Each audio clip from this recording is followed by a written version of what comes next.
प्रभु की स्तुति।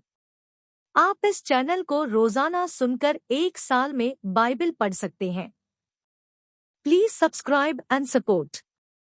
आज के बाइबल अध्याय अब Amazon music, tune in, Spotify और यूट्यूब म्यूजिक में उपलब्ध है। Please follow it. निर्गमन अध्याय 7। निर्गमन अध्याय 7। तब यहोवा ने मूसा से कहा, सुन, मैं तुझे फिरौन के लिए परमेश्वर सा ठहराता हूँ, और तेरा भाई हारून तेरा नबी ठहरेगा। जो जो आज्ञा मैं तुझे दूं वही तू कहना, और हारून उसे फिरौन से कहेगा, जिससे वह इस्राएलियों को अपने देश से निकल जाने दे। और मैं फिरौन के मन को कठोर कर दूंगा, और अपने चिन्ह और चमत्कार मिस्र देश में बहुत से दिखाऊंगा। तो भी फिरौन तुम्हारी न सुनेगा, और मैं मिस्र देश पर अपना हाथ बढ़ाकर मिस्रियों को भारी दंड देकर अपनी सेना अर्थात अपनी इस्राएली प्रजा को मिस्र देश से निकाल लूंगा। और जब मैं मिस्र पर हाथ बढ़ाकर इस्राएलियों को उनके बीच से निकाल दूंगा, तब मिस्री जान लेंगे कि मैं यहोवा हूँ। तब मूसा और हारून ने यहोवा की आज्ञा के अनुसार ही किया। और जब मूसा और हारून फिरौन से बात करने लगे, तब मूसा तो 80 वर्ष का और हारून 83 वर्ष का था। फिर यहोवा ने मूसा और हारून से इस प्रकार कहा कि जब फिरौन तुमसे कहे कि अपने प्रमाण का कोई चमत्कार दिखाओ, तब तू हारून से कहना कि अपनी लाठी को लेकर फिरौन के सामने डाल दे कि वह अजगर बन जाए। तब मूसा और हारून ने फिरौन के पास जाकर यहोवा की आज्ञा के अनुसार किया। और जब हारून ने अपनी लाठी को फिरौन और उसके कर्मचारियों के सामने डाल दिया, तब वह अजगर बन गया। तब फिरौन ने पंडितों और टोना करने वालों को बुलवाया, और मिस्र के जादूगरों ने आकर अपने अपने मंत्र तंत्र से वैसा ही किया। उन्होंने भी अपनी अपनी लाठी को डाल दिया, और वे भी अजगर बन गए। पर हारून की लाठी उनकी लाठियों को निगल गई। परंतु फिरौन का मन और हठीला हो गया, और यहोवा के वचन के अनुसार उसने मूसा और हारून की बातों को नहीं माना। तब यहोवा ने मूसा से कहा, फिरौन का मन कठोर हो गया है, और वह प्रजा को जाने नहीं देता। इसलिए बिहान को फिरौन के पास जा, वह तो जल की ओर बाहर जाएगा, और जो लाठी सर्प बन गई थी उसको हाथ में लिए हुए नील नदी के तट पर उससे भेंट करने के लिए खड़ा रहना, और उससे इस प्रकार कहना कि इब्रियों के परमेश्वर यहोवा ने मुझे यह कहने के लिए तेरे पास भेजा है कि मेरी प्रजा के लोगों को जाने दे, कि जिससे वे जंगल में मेरी उपासना करें। और अब तक तूने मेरा कहना नहीं माना। यहोवा यो कहता है, इससे तू जान लेगा कि मैं ही परमेश्वर हूँ। देख, मैं अपने हाथ की लाठी को नील नदी के जल पर मारूंगा, और जल लोहू बन जाएगा, और जो मछलियां नील नदी में है वे मर जाएगी, और नील नदी बसाने लगेगी, और नदी का पानी पीने के लिए मिस्रियों का जी न चाहेगा। फिर यहोवा ने मूसा से कहा, हारून से कह कि अपनी लाठी लेकर मिस्र देश में जितना जल है अर्थात उनकी नदियां, नहरें, झीलें, पोखरे सबके ऊपर अपना हाथ बढ़ा कि उनका जल लोहू बन जाए, और सारे मिस्र देश में काठ और पत्थर दोनों भांति के जल पात्रों में लोहू ही लोहू हो जाएगा। तब मूसा और हारून ने यहोवा की आज्ञा ही के अनुसार किया, अर्थात उसने लाठी को उठाकर फिरौन और उसके कर्मचारियों के देखते नील नदी के जल पर मारा, और नदी का सब जल लोहू बन गया। और नील नदी में जो मछलियां थी वे सब मर गई, और नदी से दुर्गंध आने लगी, और मिस्री लोग नदी का पानी न पी सके। और सारे मिस्र देश में लोहू हो गया। तब मिस्र के जादूगरों ने भी अपने मंत्र तंत्रों से वैसा ही किया। तो भी फिरौन का मन हठीला हो गया और यहोवा के कहने के अनुसार उसने मूसा और हारून की न मानी। फिरौन ने इस पर भी ध्यान नहीं दिया और मुंह फेर के अपने घर में चला गया। और सब मिस्री लोग पीने के जल के लिए नील नदी के आसपास खोदने लगे, क्योंकि वे नदी का जल नहीं पी सकते थे। और जब यहोवा ने नील नदी को मारा था, तब से 7 दिन हो चुके थे।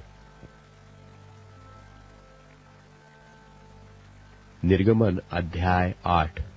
निर्गमन अध्याय 8। और तब यहोवा ने फिर मूसा से कहा, फिरौन के पास जाकर कह, यहोवा तुझसे इस प्रकार कहता है कि मेरी प्रजा के लोगों को जाने दे, जिससे वे मेरी उपासना करें। और यदि उन्हें जाने न देगा तो सुन, मैं मेंढक भेजकर तेरे सारे देश को हानि पहुंचाने वाला हूं।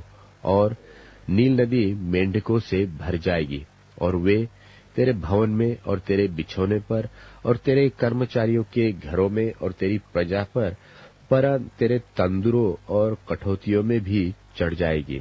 और तुझ पर और तेरी प्रजा और तेरे कर्मचारियों सबों पर मेंढक चढ़ जाएंगे। फिर यहोवा ने मूसा को आज्ञा दी कि हारून से कह दे कि नदियों, नहरों और झीलों के ऊपर लाठी के साथ अपना हाथ बढ़ाकर मेंढकों को मिस्र देश पर चढ़ा ले आए। तब हारून ने मिस्र के जलाशयों के ऊपर अपना हाथ बढ़ाया और मेंढकों ने मिस्र देश पर चढ़कर उसे छा लिया। और जादूगर भी अपने तंत्र मंत्रों से उसी प्रकार मिस्र देश पर मेंढक चढ़ा ले आए। तब फिरौन ने मूसा और हारून को बुलवाकर कहा, यहोवा से विनती करो कि वह मेंढकों को मुझसे और मेरी प्रजा से दूर करे, और मैं इस्राएली लोगों को जाने दूंगा, जिससे वे यहोवा के लिए बलिदान करें। तब मूसा ने फिरौन से कहा, इतनी बात पर तो मुझ पर तेरा घमंड रहे। अब मैं तेरे और तेरे कर्मचारियों और प्रजा के निमित्त कब विनती करूं कि यहोवा तेरे पास से और तेरे घरों में से मेंढकों को दूर करे और वे केवल नील नदी में पाए जाएं। उसने कहा, कल। उसने कहा, तेरे वचन के अनुसार होगा, जिससे तुझे यह ज्ञात हो जाएगा कि हमारे परमेश्वर यहोवा के तुल्य कोई दूसरा नहीं है। और मेंढक तेरे पास से और तेरे घरों में से और तेरे कर्मचारियों और प्रजा के पास से दूर होकर केवल नदी में रहेंगे। तब मूसा और हारून फिरौन के पास से निकल गए, और मूसा ने उन मेंढकों के विषय यहोवा की दोहाई दी जो उसने फिरौन पर भेजे थे। और यहोवा ने मूसा के कहने के अनुसार किया, और मेंढक घरों और आंगनों और खेतों में मर गए, और लोगों ने इकट्ठे करके उनके ढेर लगा दिए, और सारा देश दुर्गंध से भर गया। परंतु जब फिरौन ने देखा कि अब आराम मिला है, तब यहोवा के कहने के अनुसार उसने फिर अपने मन को कठोर किया और उनकी न सुनी।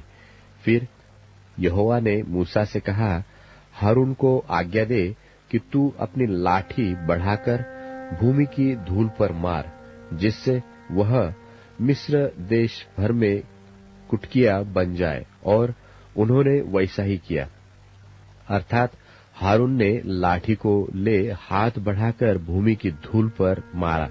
तब मनुष्य और पशु दोनों पर कुटकिया हो गई, वरन सारे मिस्र देश में भूमि की धूल कुटकिया बन गई।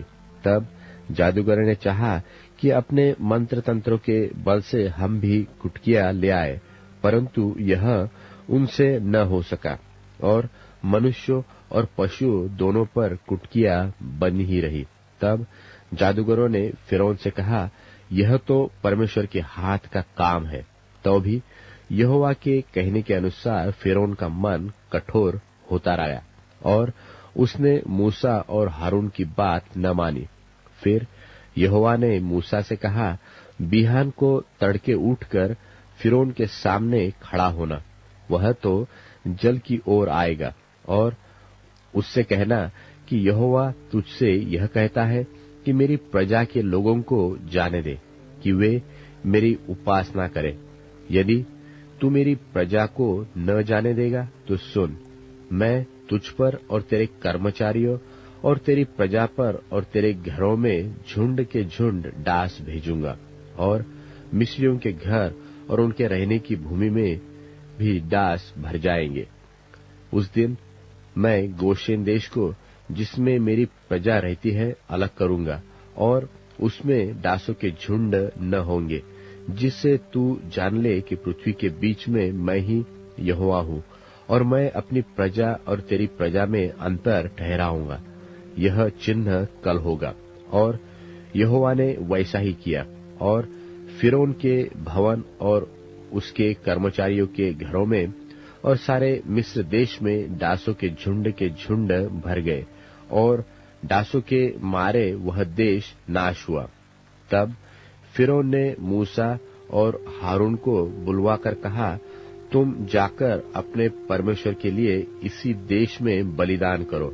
मूसा ने कहा, ऐसा करना उचित नहीं, क्योंकि हम अपने परमेश्वर यहोवा के लिए मिस्रियों की घृणित वस्तु बलिदान करेंगे, और यदि हम मिस्रियों के देखते उनकी घृणित वस्तु बलिदान करें तो क्या वे हमको पत्थरवाह न करेंगे?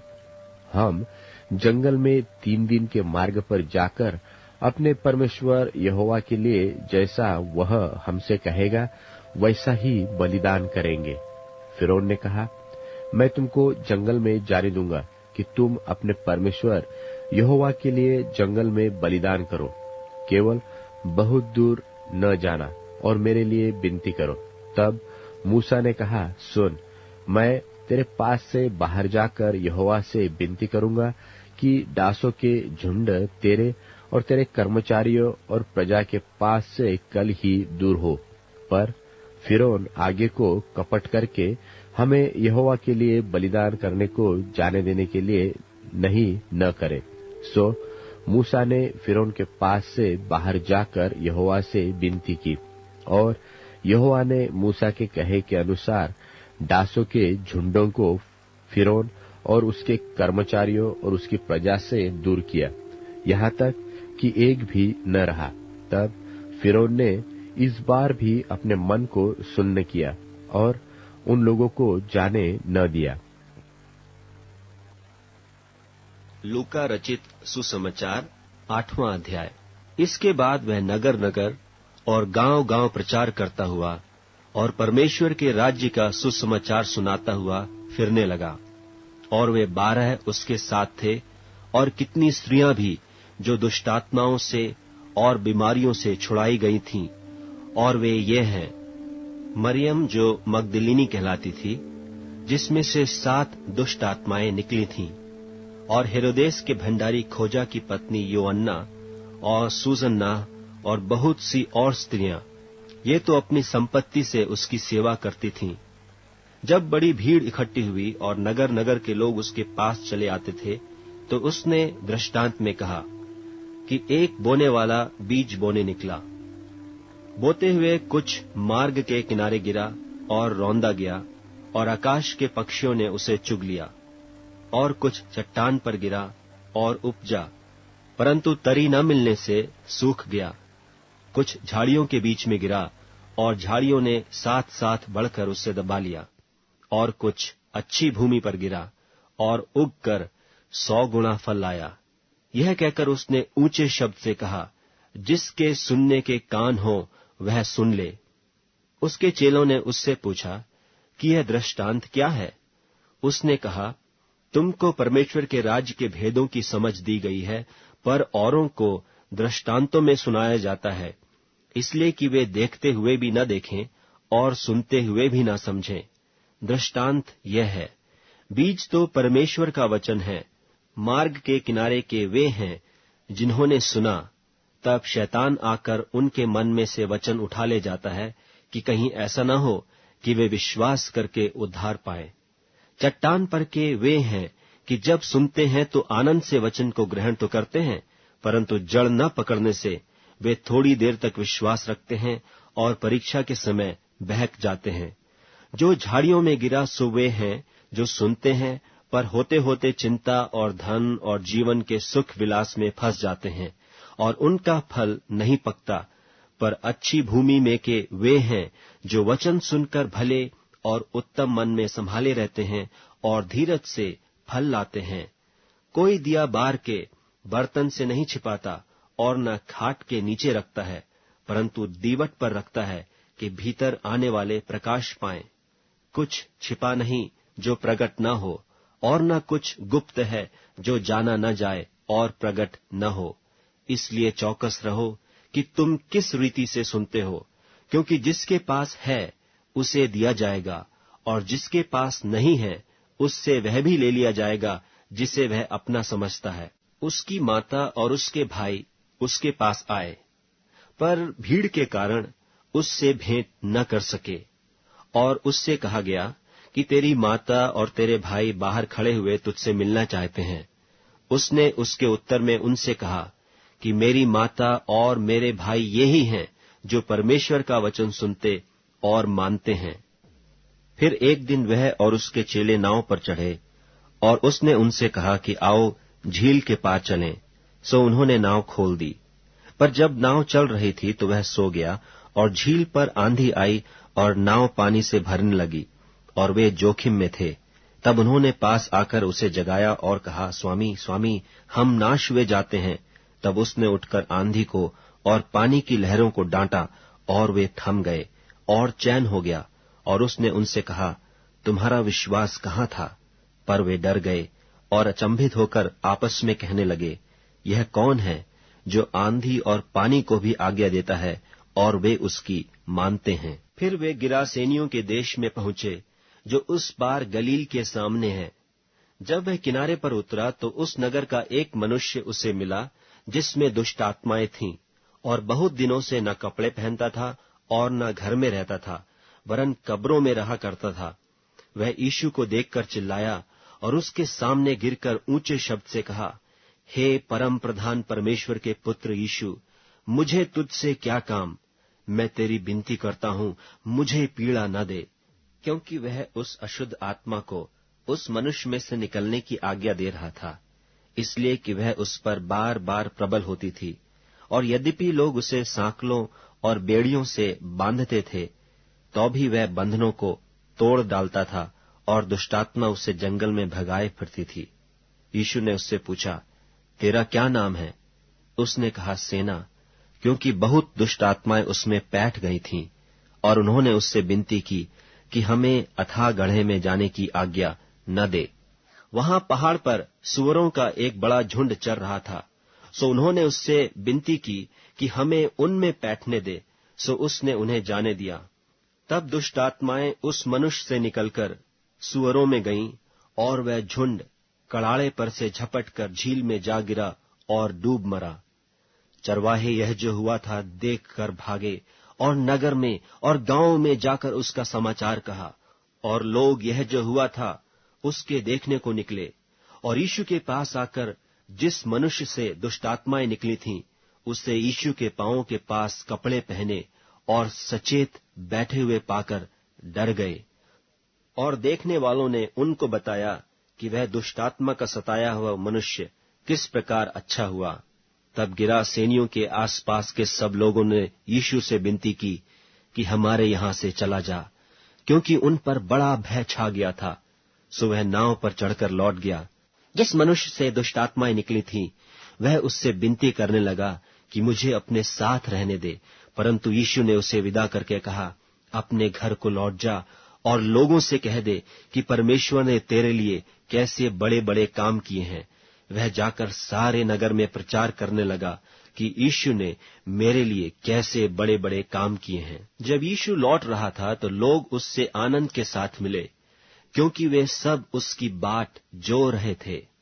और देखो, याईर नाम एक मनुष्य जो आराधनालय का सरदार था आया, और यीशु के पांवों पर गिर के उससे विनती करके कहने लगा कि मेरे घर चल, क्योंकि उसके 12 वर्ष की इकलौती बेटी थी और वह मरने पर थी। जब वह जा रहा था तब सब लोग उस पर गिरे पड़ते थे।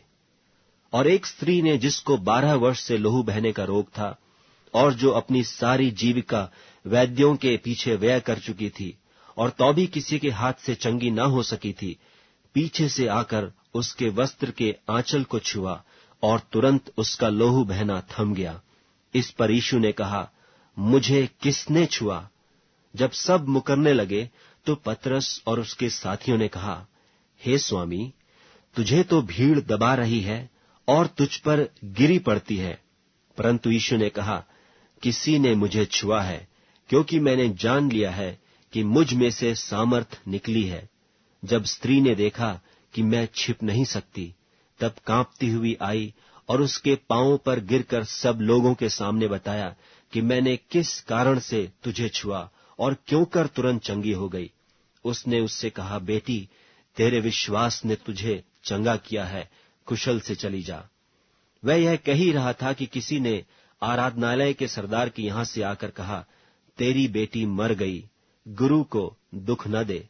यीशु ने सुनकर उसे उत्तर दिया, मत डर, केवल विश्वास रख तो वह बच जाएगी।